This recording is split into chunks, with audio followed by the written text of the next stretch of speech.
Magandang umaga sa ating lahat, saan man panig ng buong mundo ang nakikinig ngayon at nanonood. Pag-usapan natin ang pagsasama na walang sakramento ng kasal.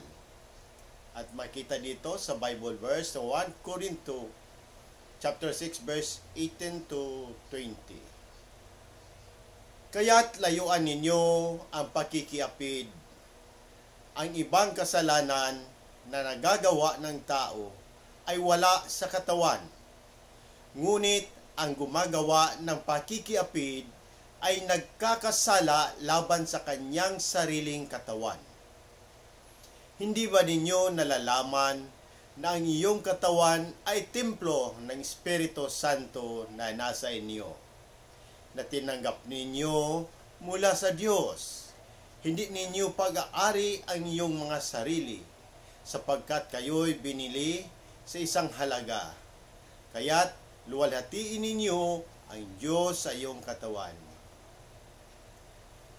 Pagnilayan natin. Ang banal na kasal bilang sakramento. Sa simbahang Katoliko, ang kasal ay itinuturing na isa sa 7 sakramento. Ibig sabihin, ito ay isang sagradong tanda ng biyaya ng Diyos, kung saan ang lalaki at babae ay tinatawag na maging magkasama sa buhay, magpakailanman.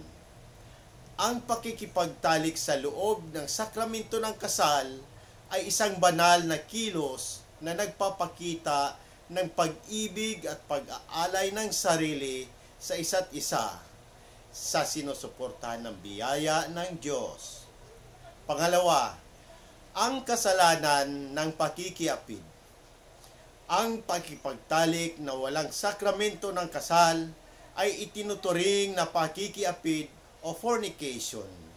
Ito ay isang mabigat na kasalanan dahil sinisira nito ang kabanalan ng katawan na templo ng Espiritu Santo.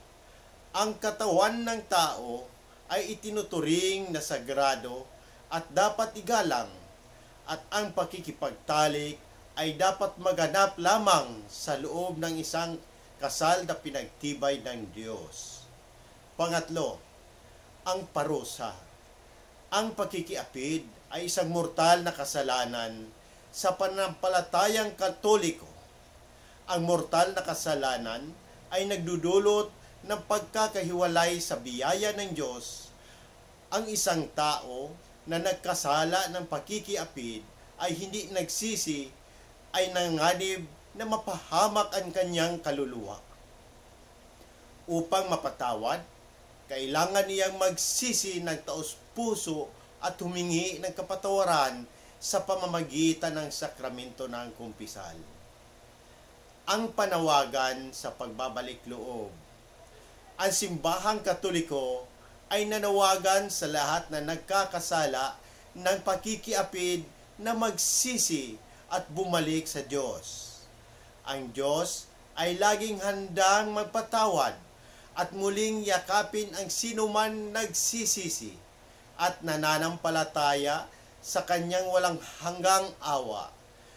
Ang pagbabalik loob ay nangailangan ng tunay na pagsisisi, pag-iwas sa kasalanan, at pagsisikap na mamuhay ayon sa kalooban ng Diyos. Panglima, ang buhay sa biyaya ng Diyos, ang tunay na kaligayahan at kapayapaan ay namatatagpuan sa pamumuhay na nakalulugod sa Diyos. Ang pagsunod sa kanyang mga utos, kabilang ang paggalang sa sakramento ng kasal, ay nagdudulot ng biyaya at pagpapala sa ating buhay. Ang bawat Kristiyano ay tinatawag na luwalhatiin ang Diyos sa kanilang katawan at sa kanilang buong pagkatao. Sa pagtatapos, ang pakipagtalik na walang sakramento ng kasal ay isang seryosong kasalanan sa pananampalatayang Katoliko.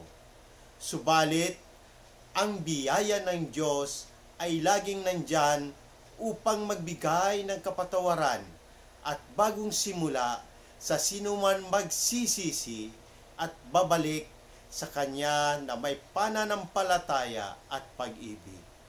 Naway, tayong lahat ay mamuhay ng tapat sa mga utos ng Diyos at magtataglay ng banal na paggalang sa ating mga katawan at sa sakramento ng kasal. Sa muli, sa Diyos ang papuri at pagpapala.